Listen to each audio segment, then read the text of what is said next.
Hey, Scott. Can you hear me okay? Yeah, I can hear you just fine now. Yep. Awesome.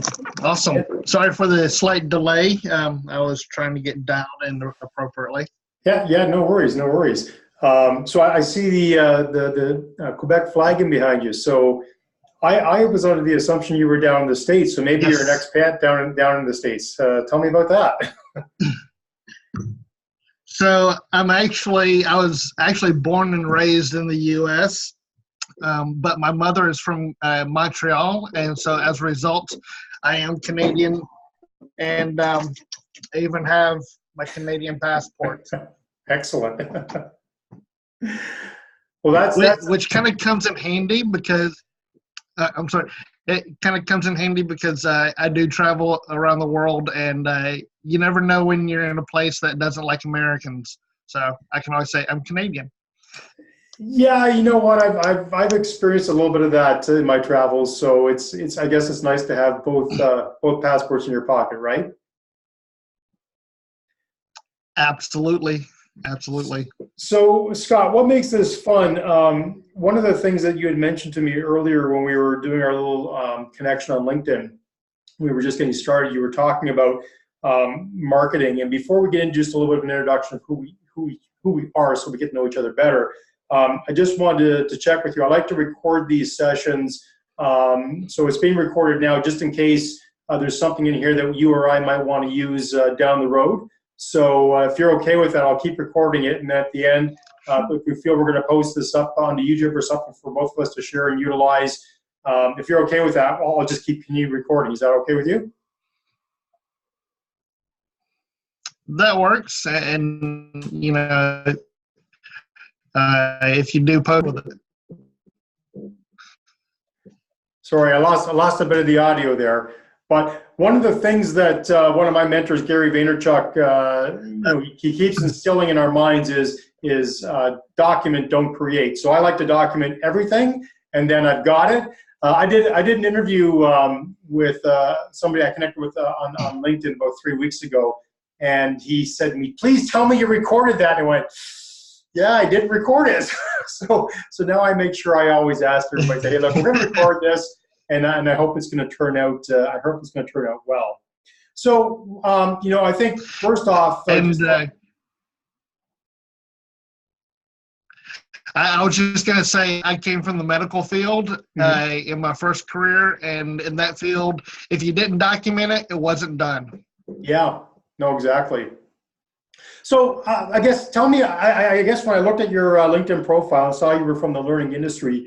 There were three things that jumped out at me actually that I'd like to kind of talk to you about. And this is the beauty of meeting people online through LinkedIn, is that we get to have these open conversations. The first thing, seeing how I looked at your name, and after your name, you've got the pronouns he, him, his. I had to look that up to understand why you've got that there, and now I know. But maybe for the sake of anybody who might see this down the road. Explain to folks why you've got that.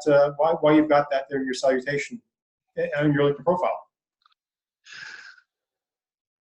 Yeah, so that's really just to acknowledge that not everybody ascribes to a binary gender identification, and especially in the transgender world, that appearances may not match what they feel, and so it's kind of that reciprocal thing. This is how I like to be addressed, and I welcome to learn how you like to be addressed and do so accordingly.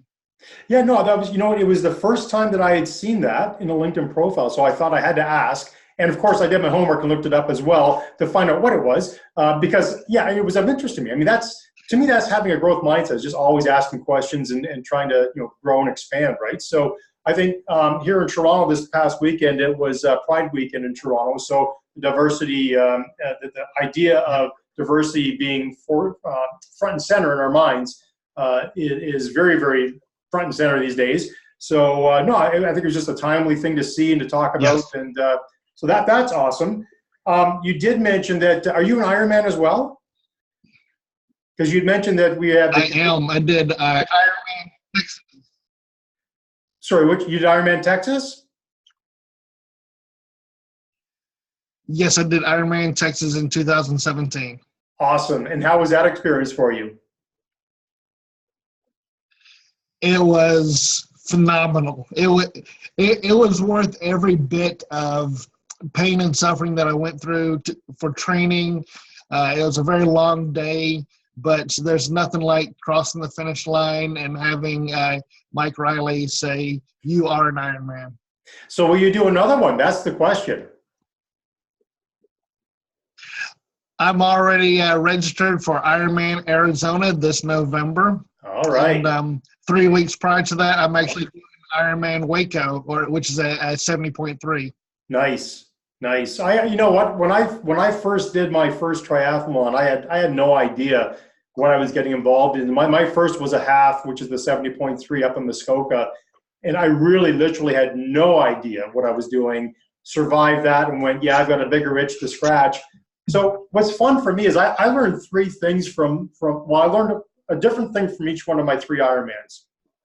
And I just want to know if you experienced the same thing or if you're looking for the same sort of clarity.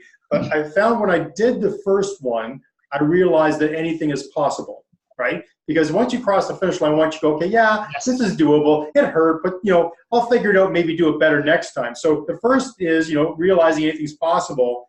The second is being better prepared. So we talk about learning. It's such a learning journey, and it continues to evolve. And you learn from the circumstances of your first race so that you can have a better race experience the second time around. But then even that continuation into my third race became learning about managing my expectations, because by the time you sort of get to your third and fourth and fifth, and if you keep on going, a couple things happen. Either you alienate everybody around you, or everybody around you gets on the bandwagon with you in some way, shape, or form. So you've got to really sort of, you can't be sort of self-focused. As much as doing the Ironman is a very self-centered activity, you really have to pay attention to the people on the outsides who are supporting you, because if you don't do that, I know a lot of Ironman relationships go south because they just become so self-absorbed. So you've got to sort of pay attention. Are you sort of, as you're going through your journey, are you kind of coming to these sort of aha moments, these conclusions, or is it just sort of you're just going through it? Well, actually, yes, I totally hear you on the those around you are in for the journey as well. It's not just you, even though it's one individual, one race, and you're the only one that can toe the line and at the start and toe the line at the finish if you make it. But it does take a village to get you there. And I got to give amazing props to my wife who supports me through all of this, and especially during peak training time, becomes the Iron Widow. Mm-hmm. And I'm sure you know what I'm talking about, where during the work week, in the evenings when I come home from work, I still have 5 or 6 hours of training to do, and then on the weekend, 10 to 12 hours sometimes each day. And she kind of left to fend for herself and our cats.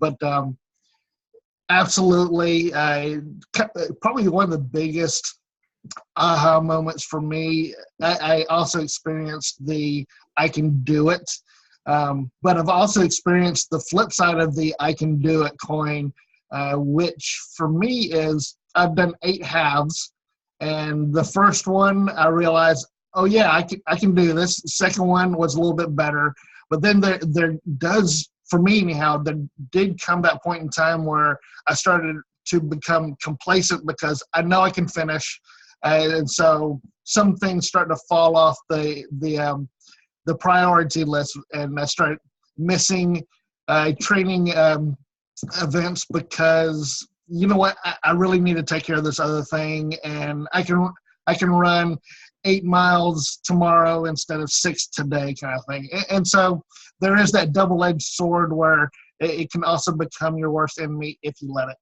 I think for me, I agree 100%. And I think for me, swimming is always the one that gets cut out the first, because I can go out my door and run. I can get out my door and ride, but swimming, I got to get in my car and go there.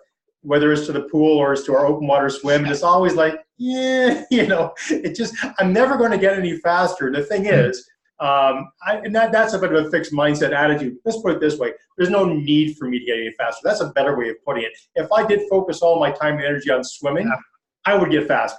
But really, at the end of the day, I'm not winning the Ironman. I'm coming in, like my big thing was my last race in Tremblant.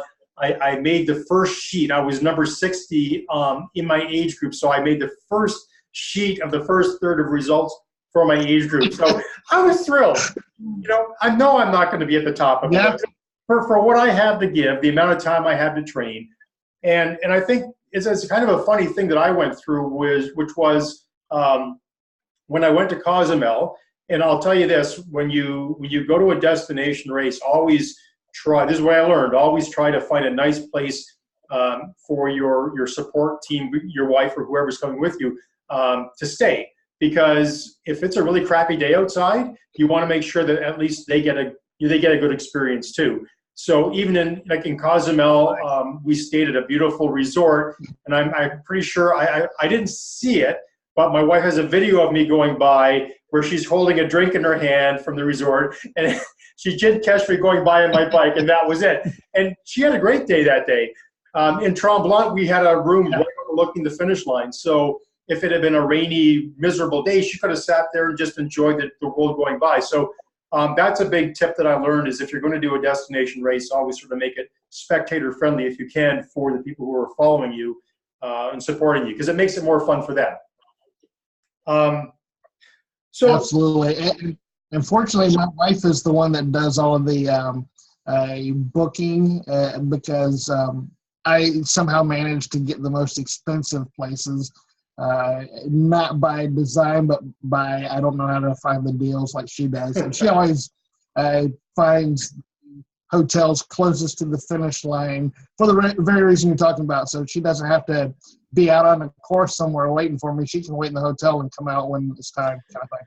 Yeah, it's a lesson we learned. Louisville was my first Ironman, and we learned the hard way that getting the hotel that's 5 or 6 blocks away isn't necessarily the best thing for everybody. And she had our 2 teenage kids in tow, and it wasn't a wonderful day. It was a hot, sweltering day. And as much as I was suffering, I look back at the videos now, and I think she was ready to murder our kids at some points in the day, because it was just, I put her in a very difficult set of circumstances. She wanted to be supportive, but just the elements were, and the nature of kids were, conspiring against her that day.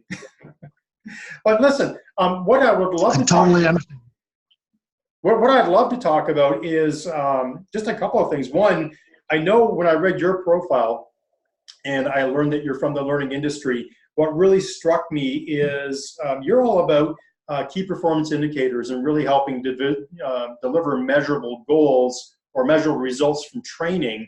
One of the things that I'm trying to do with my connections on LinkedIn, I'm trying to help people create meaningful and measurable outcomes from the connections that they've got on LinkedIn.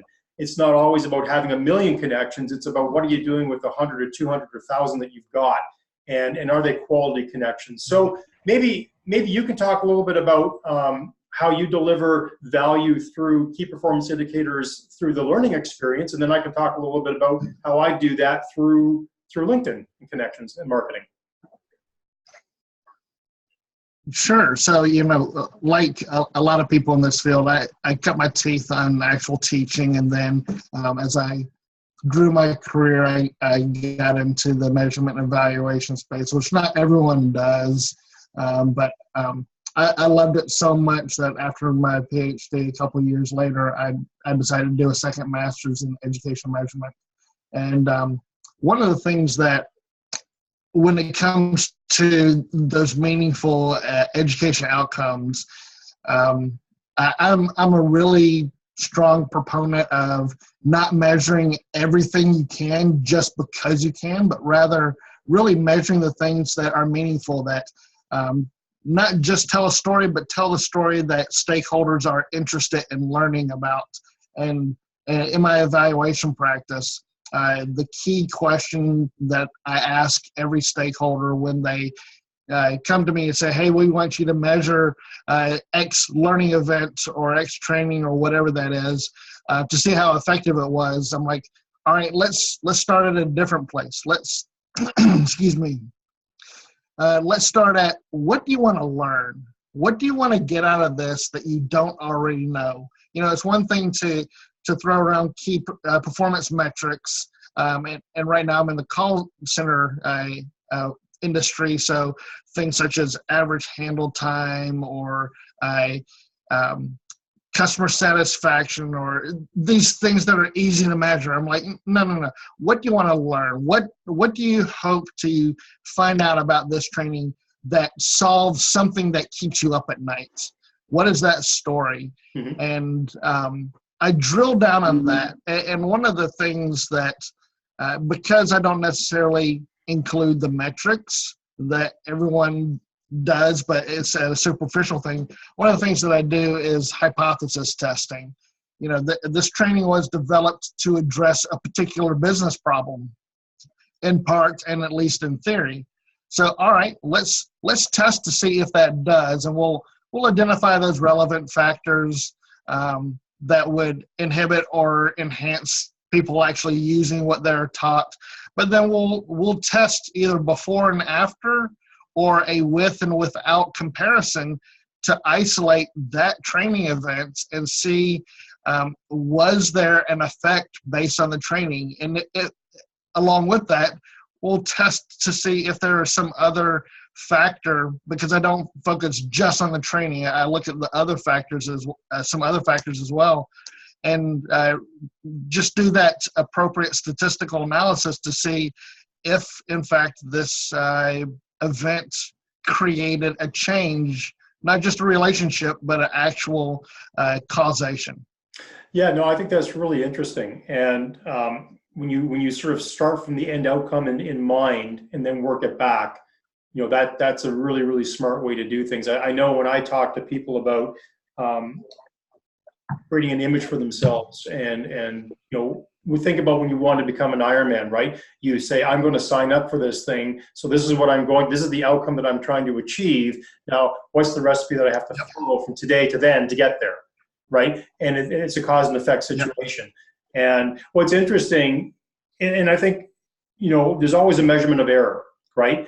And I'd be curious to know more about, just because everybody that you're measuring comes to the work environment with different things going on in the background. And so one of the questions that I would ask is, you know, let's say you're measuring me today and my performance in my training, and today I'm doing great, and you're going to measure me again tomorrow with something, you know, awful happened on the way to work, and I've got this thing stuck in my head and I'm stressed out, and now I'm performing poorly because my environment has changed psychologically. So how do you measure? How do you measure for that error when, you know, the environment just changes from day to day for your learners, which is the real world?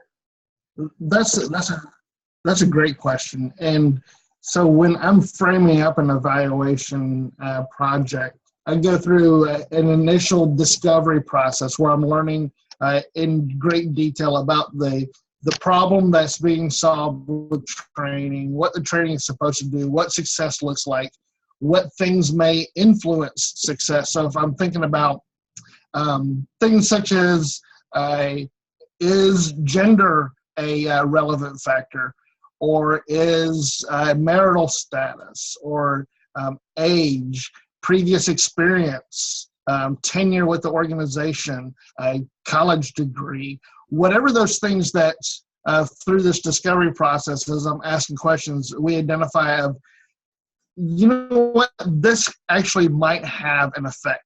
To give you an example, there have been evaluation projects that I've done on training events where I have found a leader effect. So depending on what manager somebody reports to, there is a demonstrable statistical difference in the outcome. And so those sorts of relevant factors, I bring that into the conversation when I do my initial discovery. But I'm also careful not to collect too much data, something called over parameterizing, Yeah. because then that becomes everything becomes statistically significant at some point, or nothing does. And so there's that balance between, is this really relevant, or is it just, gee, that's kind of nice to know? Yeah. Well, what's interesting is, so I work in the learning industry as well, and one of the design principles that we use is critical mistake analysis. And just being able to understand that you just can't throw a laundry list of things at folks to learn and expect them to learn everything. It's just not the way that we do it. So, you have to realize what are the critical mistakes that you're making. And I love the way that the learning industry has lessons like that can be brought out and applied to your everyday life. So, for example, I look at critical mistake analysis, and you'll love this one. When I did my Ironman in Louisville, there was a gentleman by the name of Mark Weska, who was from Buffalo. And he was, I think, a year younger than me at the time. And he was doing his first Ironman, which was Louisville as well. Now, Louisville is a staggered start. So basically, everybody gets in a big, long line, and one by one, you jump into the water, and off you go. And about 5 minutes into the race, as I was sort of coming down the dock to get to the start of the race, the sheriff, there was a sheriff's boathouse at the end of the docks, and there was a sheriff just sort of going nuts. And he was running up onto shore, and I thought, oh, there must be something going on shore. I don't know what's happening, but I kept going, jumped into the water, started swimming. And my wife said just about a minute after I jumped into the water, they actually stopped the race. They said they had a swimmer in trouble. They had to get him out. And as I was swimming by, I could see a bunch of people holding on to one of the windsurfers, or not the windsurfers, but the surfboards, paddleboards, thinking, and I thought to myself, as this is happening, I think, what a bunch of dummies. They weren't prepared. They're having panic attacks. They didn't prepare for the race properly. And I had met so many people that really didn't prepare for open water swimming and just went out and did these things. And anyway, I didn't think anything of it, and I went and finished the race. And then I got home, and then I heard from a friend of mine. They said, oh, were you at that race where that guy died? And I said, what are you talking about? And they said, yeah, a guy from Buffalo died. So I went and I looked it up. And the national newspaper said, Ironmans, you really should be aware of what you're doing on the weekends. You never know when you have an underlying heart condition. And I'm thinking to myself, well, that's a really sort of a negative point of view. And then I read a Buffalo local newspaper where they actually interviewed Mark's dad, and they gave two clues as to what happened. One, this was Mark's first open water swim ever, because he didn't like open water swimming. He was an accomplished swimmer in the pool. Wow. So he just figured he could just go out in the open water and just, give it on race day, and good things were going to happen. The second thing was, although Mark liked to swim, because he wasn't doing the open water swimming, he wasn't learning how to do panic attack recoveries. He wasn't learning how to sight in the water. He wasn't used to swimming with large groups of people swimming on top of him. All those things that made him uncomfortable were the critical mistakes that Mark made. So when you look at the laundry list of things that could have gone wrong, there are things like, well, maybe he didn't swim the right distance, so he might have come out of the water slower. Or, maybe he didn't swim as often as he should, therefore he would have had a slower time. But it was the critical things like panic attack recovery and sighting in the water and, being confined with 1,000 other people. Those were the critical mistakes that he avoided making in practice, so he couldn't bring it into the race day to have a safe event, a safe outcome. So when you talk about what's the outcome you want to achieve, well, you want to cross the finish line alive. That's outcome number one. But when you look back and go, what were the critical mistakes he made? It's just funny how two different perspectives. One is sort of a holistic view, or a macro view of the situation, going, man, those guys are crazy. You just never know. You shouldn't do it. And then when you just dig down a little deeper, you see, wait a minute, there was a bunch of mistakes, and some of them weren't so critical, but some of them were. And when you dig into the critical ones, those are the ones we've got to focus on, because typically that Pareto effect, that 20% of mistakes that we make typically have the biggest outcome towards our end result. And so it's interesting when you talk about just making sure that when we're looking at mistakes and measuring error and Yeah, just, you got to dial in. You just can't take things for face value. So I love what you do. I love the way that you put your spin on education, that you help look from the outward, the outcome back. That's all great stuff. So I'm a big fan of what you're doing there, Scott. Now, one of the questions. Thank you. Look at. Go ahead. No, I was just going to say, so one of the things that you had asked me in our original email exchange or our direct message exchange was just about sort of what I do on LinkedIn to grow my community. Was there anything specific you wanted to ask me in that light as far as marketing on LinkedIn that I can maybe help you with? So when it comes to LinkedIn, I actually have a pretty broad network. Specifically, what interests me is I've got my own company where I'm sure you're familiar with virtual races, where you get to participate in your own race at your own time, wherever in the world. Well, I started a company a little over a year ago now, a year and a half now, where I do produce virtual races, and it's in part to raise money for nonprofit animal rescue groups. And just like any other new company, it's slow growth at the beginning. And as somebody who is in the endurance, athletic world, as it were, plus having the marketing background, I was thinking, wow, he's certainly got to have some insights in terms of how I might be able to grow that participant base. I'm doing all the usual stuff with social media, Google ads, Facebook ads, taking advantage of Instagram and Twitter. I've got I do list some races on some of the paid race websites. A lot of them offer free listings, so I do that. And so it's just a matter of how do I continue that growth but accelerate it at the same time. So what's interesting with the growth side of it, are you relying on organic growth, or are you looking to invest a little bit of money and try to accelerate that? Because organic, good question. Kind of a little. I was going to say kind of both, because I think one of the best sources of new leads is previous participants. Yeah. But we haven't hit that critical mass yet. But then balancing that against how much will my bank account allow me to do? Great question. So I always work from the standpoint of make it before you spend it. That's just a long time business lesson that I've had. I don't like borrowing money against my ideas. I like to make money against my ideas and then reinvest that money. So when it comes to pre-roll ads, have you done pre-roll ads before, targeted pre-roll ads against Google searches?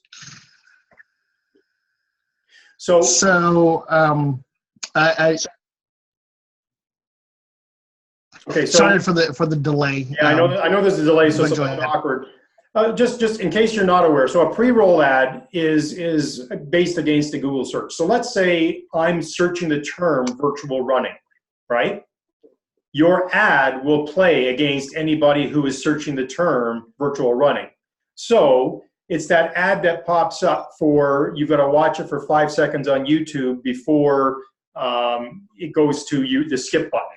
Okay. So there's a couple of interesting things there. You don't have to pay for the ad if they hit the skip button immediately, which gives you a 5-second free ad. And because it's targeted against the pre-roll, and it's targeted against the Google search, you can say to somebody, you can actually get so specific. You can say to somebody in San Antonio, hey, are you in San Antonio and want to do a virtual race this weekend? Because, if you can squeeze that in 5 seconds and they go, yeah, that's not me. Or they go, hey, I'm in San Antonio. What virtual race are they talking about? Now you've got them hooked and now they'll listen. But there's also a caveat to that where if it doesn't go the full 30 seconds, you pay a reduced rate. So it would be in your best interest, without me getting into the complete macro of it or micro of it, go to Google and just search pre-roll ads. And I think Burger King, somebody does in an ad, I've seen it once before in an article where they, and you can look it up on YouTube, where they show the same ad done over and over and over again with the same two guys sitting in the fast food booth at Burger King, but it's specifically designed towards people who are searching specific terms. So they'll go, oh, this guy just wanted to watch a used car commercial. Now he's got to listen to our ad from Burger King. Or this person just wanted to search crocodiles. And now they got to listen. But it was specific. And because it was specific, because you just typed in, what about crocodiles? You know, you're caught. You're mesmerized by it. So search pre-roll YouTube ads. And understand that is amazing. Thank you. Yeah, that's a really, really good one. And that's one that I'm still testing against. So I'm new to that concept as well. I've tested the waters a little bit, but my challenge is, honestly, Scott, my challenge is trying to understand exactly what goods or services I'm actually trying to sell to people. Because a lot of the things that I do, I just want to help people have healthier, happier lives. You know, that's my mission in life. Yeah. And I don't know how to monetize that in a way that makes me feel good at night, right? Like as a marketer, I really struggle with the idea of trying to make money off somebody else's health and happiness. I've never wanted to be part of the fitness industry or the diet industry. I've just wanted to help people make a difference. Like my vision in life is, or my vision is that one day every parent will be able to sit down with their kids and have an informed, intelligent conversation about diet, exercise, and mental health, which are the three major stresses that cause us to go off the rails into our early 20s, and it just snowballs through the rest of our lives. So if we can get a handle on those three things and get really comfortable as family units having these open conversations, because for many years, the subject of mental health or finance or diet or even fitness has been so far off the table with your parents that most people just don't even know how to open up and talk about it. And then when they do decide they've got to make a change, they go to the industry experts who are there to make money off of you, which really is just a sad situation for the most part. So I've watched it, I've seen it firsthand over and over again. So now I've got a network of very good people. And what I've built on LinkedIn are quality people. I've tried to really stay away from the sort of mass collection of connections on LinkedIn. Whenever I send out an invitation on LinkedIn, 99% of the time it comes with a personalized greeting like I sent you. And then it comes with a follow-up note saying, expect to see this in your newsfeed. And if something resonates, great. And if it doesn't, that's fine too.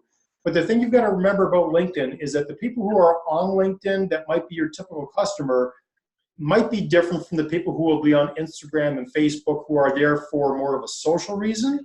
Whereas LinkedIn, they're business people. And I've learned that my customers, for the most part, might only come onto LinkedIn once a month, right? So if they're only coming onto the platform once a month, how do I get their attention while they're there? And one way I can do that, I can do it two ways. Right. I can take the model of more is better and just ram it down their throats. And every time they open up their LinkedIn profile, they're going to see, oh, there's 50 new messages, notifications. Oh, it's all Dave. Why is he bothering me so much? And they're going to go delete. Or they might see that in their news feed, hey, I'm there every day. And I mention them once. I mention them whenever they first connect with me. I mention them just to say, hey, I would love to get your thoughts. Because when you try to build a movement of communication, an audience, you want to teach the people who are your first followers how to follow. And what I'm simply asking to do is, don't look at LinkedIn as being like Facebook or like Instagram where I want a bunch of smiley faces. No, I actually want to engage you in a quality conversation so that if I, Scott, you and I can have this quality conversation, tomorrow you might turn around and have another quality conversation with somebody based on what this exchange. Yep. To me, that's the difference between LinkedIn and the other social media platforms is when people come here, when I get their attention, I really want to make the most of it. And I want to give them, and I know it sounds marketing, but I want to give them value when they're here. I hate the terminology I've paid for enough online courses, I've paid for enough marketing classes to know the terminology in social media when somebody says, I'm just here to give you value, which is code for, I'm going to give you value, but I really hope you buy my stuff. You know? Yeah. So I'm trying to stay away from that. I'm just trying to be genuine with people. And so my funny part is I'm still not sure. I've sort of put a hold on the spend because I'm still not sure what I want to be, what I want to monetize. You know, am I happy just being this person who helps people, or, you know, do I want to be a keynote speaker and get paid for that and then monetize people who are searching? So for me, a pre-roll ad might be anybody who types in motivational speaker, maybe that's when my pre-roll ad comes up, right? So I just have to figure it out. And I'm not quite there yet, which is kind of, you know, interesting from a marketing standpoint, that I have this, you know, I have this vision, but I just don't know how to monetize it in a way that I feel, I know how to, I don't know how to do it in a way that makes me feel happy and comfortable. Two different things. Sure. Absolutely.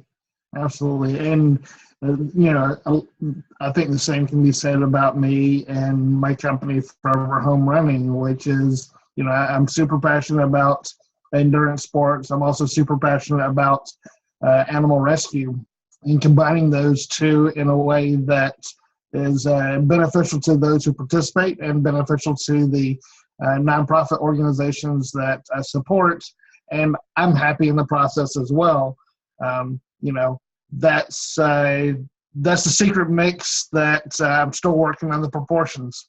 Well, so I'll give you a couple of resources that I think might be helpful. If you haven't already read them, Carmen Gallo's books, 5 stars, The Storyteller's Secret, 2 excellent books. And what they do is they help you craft your story that you want to tell. So you want to talk about virtual running, you want to talk about animal rescue. What Carmen's books will do is it will take some of the best leadership advice out there and how leaders tell the story of their business in, you know, 5 minutes or less, so that there's structure to it. You know, the setup, the problem, and the resolution. And if you want to get a little micro than that, there's more steps you can take. But when you start thinking in those terms and you start crafting your story, your founder story, you know, maybe that's what's going to resonate with more people to want to join your races, because you're doing things for all the right reasons and they like the causes that your race is associated with. But how do you tell that story really within the first 5 minutes of engagement? Because if you've got somebody longer than 30 seconds, they're typically going to stick around. If you can't get that hook in them in the first 5 seconds, they're gone. And it happens. I mean, I do a lot of training in the wintertime on my bike with a laptop in front of me, and I'll go through YouTube videos where I'm watching, you know, some of my mentors and some of their talks, like Gary Vaynerchuk. If you're not watching him already, are you familiar with Gary? What's his last name? Gary Vaynerchuk. Just type in Gary V into your Google search. It'll come up everywhere. So some good resources for you to start digging into. Gary Vaynerchuk for social media. Gary Vaynerchuk has a free digital content strategy that's online. It's a PDF. It's about I think it's a 58 sheet PowerPoint that got converted into a PDF, but it's his blueprint for creating content on the internet. He's probably the most influential content creator online right now. So I would definitely dig in, look at that resource, read through it, but understand that his target demographic is a younger target demographic. He does a lot of work on Facebook. He does a lot of work on Instagram, on Twitter. And those aren't platforms that I'm investing a lot of time in. I'm having success on LinkedIn for the right reasons, and I'm going to keep supporting that. So I'm just a little more, he's like 100 pieces of content a day. He tells you how to do it, but I put myself in my learner's position, or my customer or my contact's position. I think, if I'm only going to the platform once a month, do I want to have to read through, you know, 100 messages from Dave? No. I want to know who he is. I want to see him in my news feed, and if something resonates with me, as he has said, then I'll stop by and I'll give it a listen. So the other thing that I am passionate about, this one thing: you've got to put out content every day. Okay, if you're doing a virtual running business, find a way to create content and get it out once a day. Now, I do it in batch recordings. You'll notice when you see my content throughout the week. I usually have the same shirt on because I record on the weekend, and I'll do 5 sort of 1 minute, 90 sections. So I'll do a batch recording all at once. I know what I'm going to be talking about, batch it up. Takes about maybe anywhere from 20 minutes to an hour to do the recordings, literally another hour to edit it out, post it up and get it ready to go. And then as the week goes through, I've got it sitting in a file folder, and Monday goes out. I tee it up the night before so that when I get up at 7 a.m. to do my workout, it goes out and it's already out doing its thing. And when I get off the bike or when I get back from my run, I come back and look and go, oh, it's had 100 views and here's some comments, and I can start engaging with it. So try, think about batch recording. That's something I learned from the speaking industry. So that's a good way to manage your time. Sorry, the delays coming in. Sorry, I was going to say, I have done that with Facebook, and I queued a bunch of things up in the past, and yeah, it makes my life easier too. So you do your batch recording. Try to find things in your industry. If there's any, say in Runner's Magazine, if anybody's talking about virtual running, go to those sites where they're talking about it. Pull out questions from the articles. Create questions. So what I do is I'll go to, because I do a lot of work with human resource people. So I'll go to HR Magazine or HR Grapevine Magazine. I'll pull out information. I'll read their top article. I'll pull out a bunch of questions from the article, and I'll just start answering them, right? Because that usually is really great, timely content to be talking about that, follows some form of an editorial calendar. So that's a good way to be sort of timely and not sort of always be regurgitating maybe the same stuff all the time. I find I do that. I'll regurgitate things, and I try to find different angles and views to navigate through the content. So batch recording, doing the pre-roll ads, being able to target those, stick with what works. If you're finding that you've got more of an audience coming from Facebook or Twitter or Tumblr or whatever social media we're using here, stick with what works, right? And I just recognize that each one of those social media platforms has a different audience, and the audience engages in different ways. Yeah. And then if you're consistent, like I'm consistent, I put out something every day. I put out an article every Monday, and I put out videos. And I've learned through testing that the videos outperform the articles hands down, 1,000 to 1. So, I've got a commitment from my editorial calendar for the rest of the year. I will keep putting out articles because it's also helping me to assume the identity as a writer. So it helps me practice writing. And I know that when I leave comments for people, you might notice in the comments section, the comments that we usually leave are longer. They're more engaging. I don't like the short smiley face, oh, wonderful, done. I don't like that. Let's have a conversation, and then practicing writing helps me to be a better writer in those situations. So hopefully some of that has proven or might prove to be useful for you. So yeah, just if you're not doing stuff in front of the camera, get in front of the camera. It's by far better than writing on LinkedIn Pulse. Absolutely, and I don't know if you noticed, but I've been sitting here writing stuff down, so I really appreciate those insights. And I think there was a time when I had somebody helping me out with the social media stuff, and that's kind of a hard thing to fill because I think there are a lot of hacks out there who do things, and they develop a following, and then you're trying to essentially ride on their coattails, and I don't think that works so well. But to your point about finding your way and making the most out of the small audience that you do have and growing that is I can see how that would be a much more fruitful way to go. Yeah, I think it is, and I think it's a very authentic way to go. I think what's funny is I notice on LinkedIn, on a lot of those different social media platforms, that the same people seem to follow the same people. The same comments come from the same group of people. I don't want to have a group of like 100 really active social media marketers following me. I want to have 10,000 HR managers who, if they come in and communicate with me once a year in an article, That's a lot of articles. That's a lot of responses I've got to put together. That's a lot of thoughtful commentary that I have to sort through. And I think that if they're real intelligent conversations, that anybody in my audience from the HR world and anybody from your audience in your target market will look at the quality of the contents or the quality of the comments that people are leaving, and they'll go, hey, this is actually interesting. This is something that I'm interested in. And if it doesn't resonate with them, that's fine too. But if they see it often enough, and you have to try to get your question somehow up front on the thumbnail, so that at least if they're scrolling through and they've got it on silent and something catches their eye, right? Because if it's just you sitting, let's just take you where you are right now with your background. If it's the same background every day and you're wearing the same shirt 5 days in a row, they might think, oh, I've seen that one already, right? So you've got to make sure when they scroll through that there's some sort of differentiator. I'm experimenting. You'll see this in the next 2 weeks with scenery.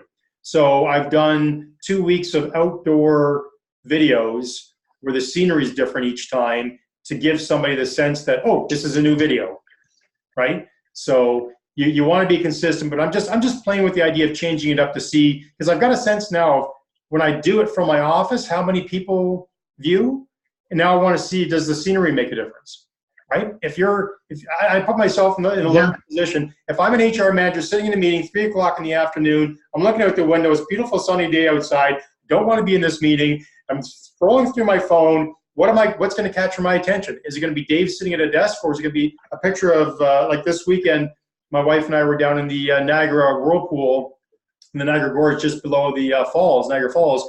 And we were taking some amazing footage. And I'm like, this is going on LinkedIn next week. I want to see if when somebody sees that, they go, oh, what's that all about?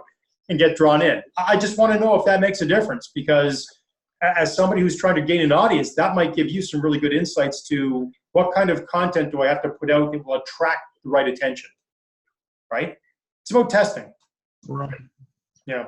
So anyway, well, listen, Scott, we've pretty much taken up about an hour of time here. Is there anything specifically that you want to ask that you haven't asked already? I think I've gotten, a good sense of who you are, and I'm sure we'll have another call in the future just to check how things are going. But is there anything else that you might want to ask of me before we sort of conclude the call?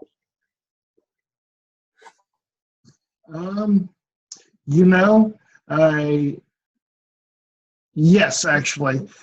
So I've got somebody who was just a client of mine who I produced his virtual race, and we just had the second year of it, actually the third year of it, I'm sorry. And we're planning for next year's race already. One of the things that he and I have decided to do now that we're more partners on this versus just a client vendor relationship is we want to put together a advisory committee, and each member of the committee will serve a specific purpose to kind of help make the next race in 2020 even more successful. And I think you may be able to help quite a bit from a marketing perspective. I don't know if that's something that we might be able to tap into your wisdom. What kind of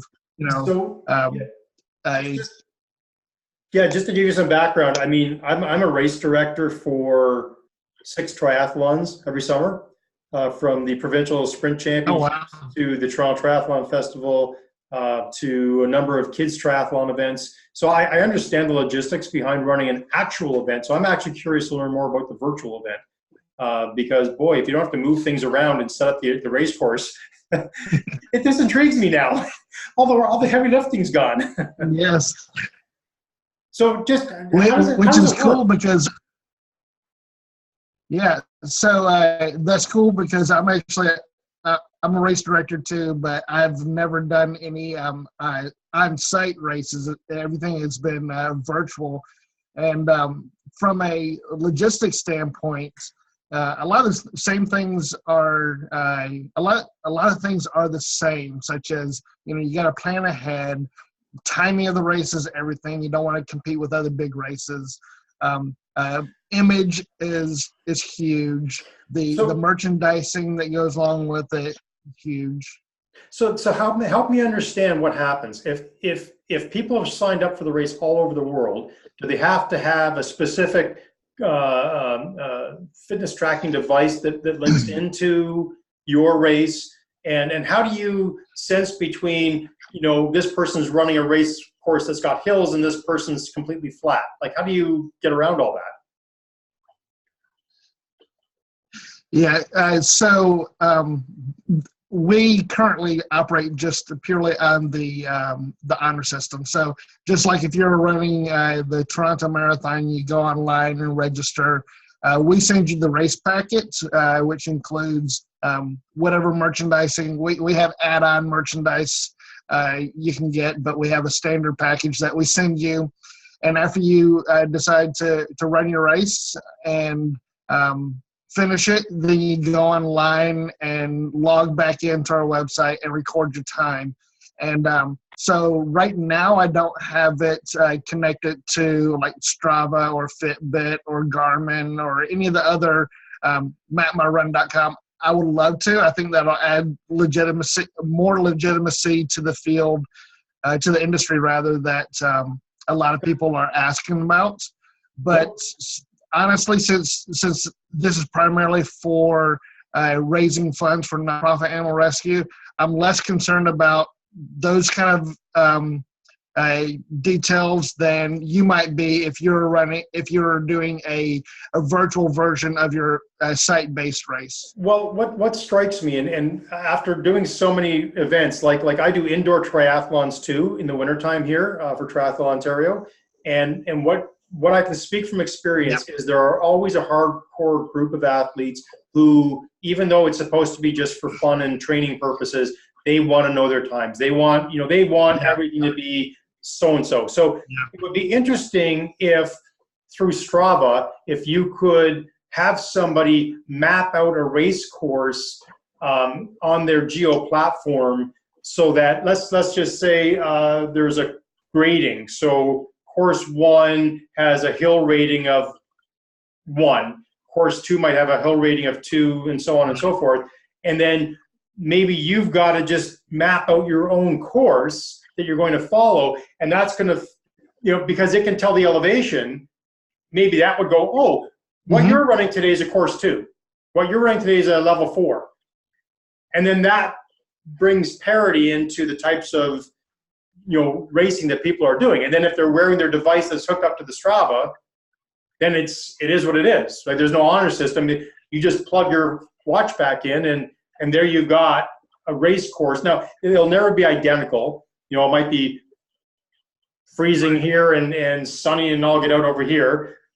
You can't control all the elements, but I would think that the what the more hardcore runners who might participate in this, and like I used to run up until 2 months ago, every Saturday for me as a maintenance run, much like you, I'm sure, is 22, 24, like they're running a half marathon every weekend, right? So how many people are out there running that level? And I always think to myself, I'm out here by myself, but it would be nice to compare myself against a bunch of people like they do on Strava, but nobody's running the same course I'm running. So, but it'd be an interesting thing if you could turn that virtuality into some sort of a grading system where people could kind of compare themselves.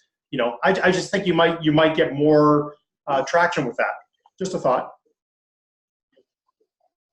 Well, I actually like that thought a lot, and I do want to do some upgrades to my website to have more engagements with the participant, more than just logging back in. Not only can you post your time, but you can also post a picture of, either a selfie or a picture of your tracking device. But I want to have more of that virtual presence, to where kind of like how Peloton and Zwift do live events that connect people together. Being the not so computer guy, certainly is well outside of my technical expertise, and but I have been trying to think of other ways to get people engaged in the this thing called a virtual race and have it as close to replicating what you feel on race day on a site without actually being at a site. Something else I might suggest you try is reaching out to your local animal shelters and seeing how they are really the beneficiary. If you're already doing that, just trying to promote through them. If there's an association for those, right? Like always go to, just every industry's got an association magazine. So remember I talked about going to the magazine and pulling out articles. Go to the association's magazine and pull out articles and answer questions. Hey, are you interested in not animal cruelty, but are you interested in whatever, however you want to spin the service that you're providing to help prevent animal cruelty, and say, hey, we've got, if you're a runner, somebody's a runner, we've got this really neat thing that we're doing over here. Kill two birds with one stone. Or maybe that's the word. That is the wrong analogy.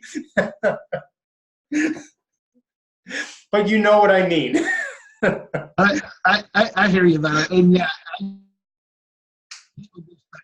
absolutely, and I do stay in touch with that, and I've got a lot of friends and colleagues in the animal rescue world. We're pretty engaged with that. So, and that's where if you ever get a chance to go to my website, foreverhomerunning.com, for FUR, a little play on words there. Okay. But I talk about the animal rescues that we support each year, and I continue to build that network as well, because I totally agree that is a huge networking opportunity. Well, just keep, always focus. Just remember, just like this relationship here is one-on-one. Help one person at a time.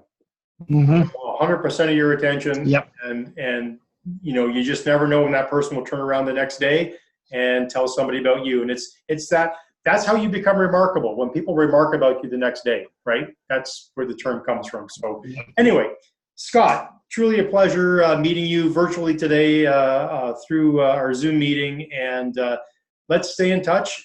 Reach out to me if you have any further questions. And if you're okay, I'd love to post this conversation up onto my YouTube channel, just as another long format discussion that I've had with another connection from LinkedIn. That'd be wonderful. And I do plan on doing a virtual triathlon in the not too distant future. Would love to send you a race packet when I do, or a race packet for one of the other races that we have, just to again build that network and feel what the experience is all about. Yeah, would love to learn more. All right, thanks, Scott. You have an awesome day. You too. We'll see you, Dave. Have a great day. Take care. Bye-bye.